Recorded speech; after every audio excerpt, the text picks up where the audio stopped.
northwest corner rule. Step 1. Inspect the first row and first column of the given matrix and choose the smallest value of supply and demand. First என்ன சொல்லிருக்காங்கன்னா ஒரு matrix கொடுத்துருப்பாங்க. அதில் supply and demand value இருக்கா, first row and first காலம்ல இருக்கா, supply and டிமாண்டில் எது மினிமம்னு பார்க்கணும். இப்போது 10க்கோ 20க்கோ நம்ம பார்க்குறோம். அப்போ வந்து இது ரெண்டுத்துல எது மினிமம்? 10. நெக்ஸ்ட் என்ன சொல்லியிருக்காங்க, enter this quantity allocate in the northwest corner position, that is left hand top of corner or cell number 11. என்ன சொல்லியிருக்காங்கன்னா இப்போ நம்மளுக்கு ஸ்மாலஸ்ட் வேல்யூ சப்ளைலையும் டிமாண்ட்லேயும் ஸ்மாலஸ்ட் வேல்யூ 10ன்னு ஃபைண்ட் அவுட் பண்ணிட்டோம்.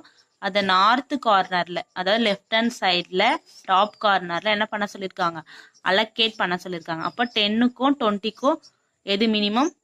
10 எடுத்துகிட்டு வந்து இங்கே அலோகேட் பண்ணியாச்சு. Next step 2. Adjust the total in the supply or demand by subtracting the quantity in which is already allocated. இப்போ நம்ம allocate பண்ணி முடிச்சிட்டோம் ஃபர்ஸ்ட் ஸ்டெப்பு. நெக்ஸ்ட் என்ன சொல்லியிருக்காங்க, subtract this quantity. என்ன பண்ண சொல்லியிருக்காங்க, subtract பண்ண சொல்லியிருக்காங்க. allocate பண்ணியிருக்கோம்ல, அதுக்கு நேராக இருக்க வேல்யூ 20 and 10 subtract பண்ணோம். subtract பண்ண இங்கே என்ன வரும்? 0. இங்கே என்ன வரும்? 10 வரும். Step 3. cancel the row column in which the total supply demand is exact.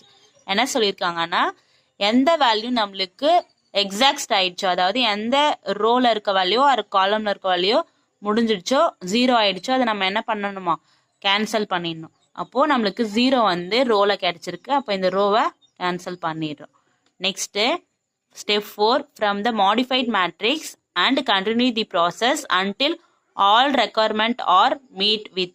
Next step remaining values எழுதி கண்டினியூ பண்ணுவோம். நெக்ஸ்ட் ரிமைனிங் வேல்யூஸ் எழுதியிருக்கோம். 4, 1, 2, 131. சப்ளை வேல்யூல 15, 40, இந்த 20 என்னவா நம்மளுக்கு மாறிடுச்சு, 10 மாறிடுச்சு. அந்த வேல்யூ 10, 15, 30 எழுதியிருக்கோம். இதுக்கும் நம்ம சேம் ப்ரொசீஜர் தான் யூஸ் பண்ணுவோம்.